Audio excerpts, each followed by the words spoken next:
اور بعض ضروری دینی امور کی وجہ سے، کیونکہ میں رات کو تقریر کرتا تھا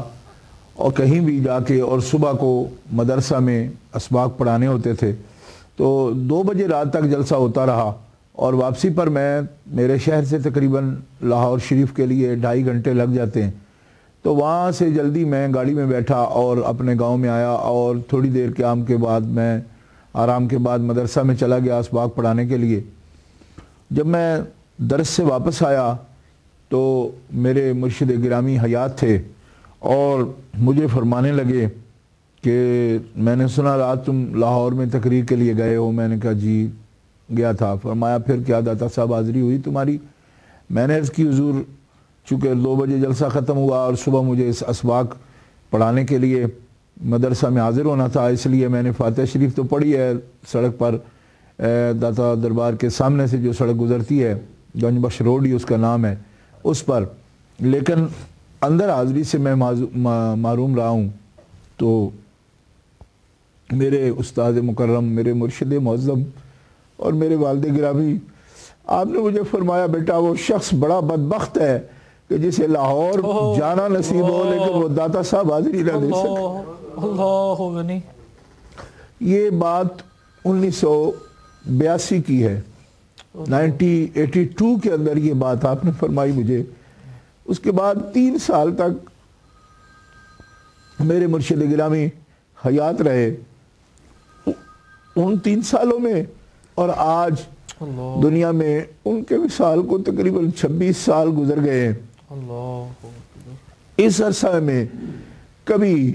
ایسا نہیں ہوا کہ میں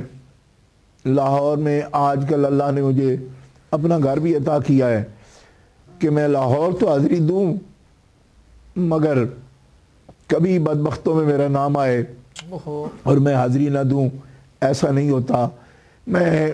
اپنے مرشد معظم کے حکم کے مطابق حضرت داتا گنج بخشی چوکھٹ کو چوم کر ہی پھر کسی کام میں جاتا ہوں۔ ناظرین و سامعین، اس لیے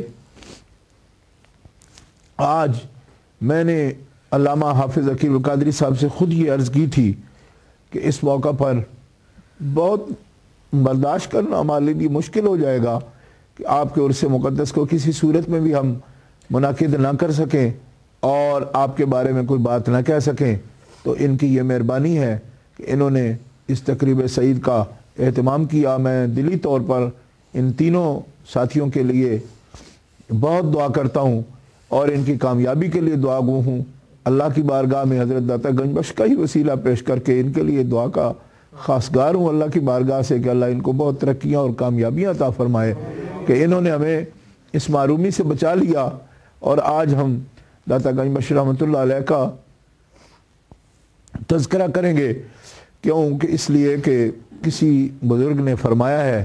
ذکر حبیب کم نہیں وصل حبیب سے۔ جب ہم ان کی یاد میں بیٹھے ہیں تو اس دوری کو وہ خود ہی سمجھتے ہیں کہ اس کا سبب کیا ہے، اور کیا عجب کہ اس ہجر میں وہ حضوری کا نظر کرم سے مرتبہ دے دیں اور ہمارے اس درد کو یقیناً وہ محسوس فرما لے۔ ان کے غلام ان کی یاد میں کس طرح کی تقریب منعقد کر کے بیٹھے ہیں۔ اللہ تبارک و تعالی جل شانہ وعز اسمہ حضرت امام الاولیاء سرتاج الاصفیاء مفکر صوفیاء اور استاذ الصوفیاء حضرت امام سیدنا علی حجویری داتا گنج بخش رحمہ اللہ تعالی، ان کے درجات روحانیہ کا صدقہ اللہ تعالی ہمیں ایک صالح مسلمان اور ایک بامقصد انسان بننے کی توفیق عطا فرمائے۔ حضرت داتا گنج بخش رحمۃ اللہ تعالی علیہ ان اولیاء کاملین میں سے ہیں کہ جو کسی تعارف کے محتاج نہیں ہیں۔ ان کا نام خود تعارف ہے، اور وہ ایسے ہیں کہ ان کی وجہ سے جو بالکل ہی مجہول ہیں اور جن کو کوئی جانتا پہچانتا نہیں، وہ ایک ایسی ہستی ہے کہ ان کے نام سے ایک جگ پہچانا جاتا ہے اور ایک دنیا ان کے نام سے پہچانی جاتی ہے۔ بلکہ میں یہ کہوں کہ ہمارے ملک پاکستان کا اگر کوئی سب سے بڑا اعزاز ہے روحانی حوالے سے تو وہ حضرت داتا گنج بخش علی حجویری رحمۃ اللہ تعالی علیہ کی ہستی ہے، جو ہمارے ملک پاکستان کا سب سے بڑا اعزاز ہے، اور اللہ تعالیٰ کا انعام ہے کہ حضرت داتا گنج بخش رحمۃ اللہ تعالی علیہ جیسی ہستی استراحت فرما رہی ہے، وہاں آرام فرما رہی ہے اس ارض مقدس پر کہ جس نے اس کو روحانیوں کے لیے قبلہ جہاں بنا دیا ہے۔ سبحان اللہ سبحان اللہ۔ گرامی قدر ناظرین و سامعین، حضرت داتا گنج بخش رحمۃ اللہ تعالی علیہ آپ نبی پاک صلی اللہ تعالی علیہ وسلم سید الانس والجان اور قائد المرسلین، اللہ کے پیارے حبیب، آپ کی مطابعت کے ساتھ، اتباع کامل کے ساتھ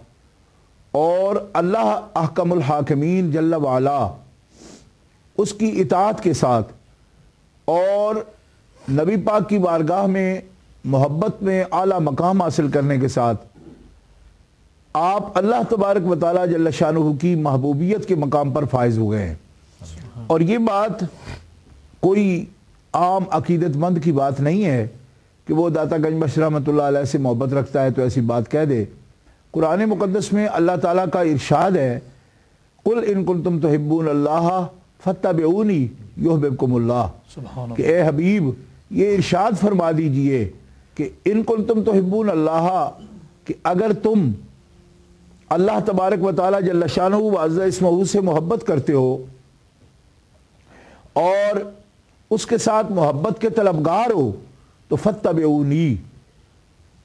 تو ضروری ہے کہ تم میری پیروی کرو۔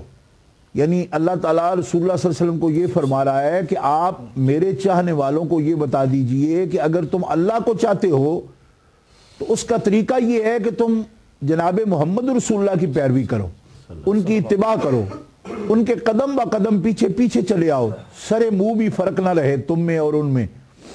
ان کے عمل مبارک میں اور ان کے بتائے ہوئے راستے پر ان کی اتباع کامل میں ایسا کمال حاصل کرو کہ عین مطابعت محبوب میں جب تم ہو جاؤ گے تو یحببکم اللہ، تم تو چاہتے ہو کہ تم خدا کے محب بنو اور رب تمہارا محبوب بن جائے، لیکن جب تم محبوب کے رنگ میں رنگ جاؤ گے اتباع کے ساتھ تو تمہارا رب تمہیں یہ خوشخبری دے رہا ہے کہ یحببکم اللہ، تم کو وہ محب نہیں بنائے گا بلکہ رب محب بنے گا اور تم کو اپنا محبوب بنا لے گا۔ سبحان اللہ۔ اللہ تبارک و تعالی جل شانہ وعز اسمہ تمہیں محبوب بنائے گا۔ کیوں؟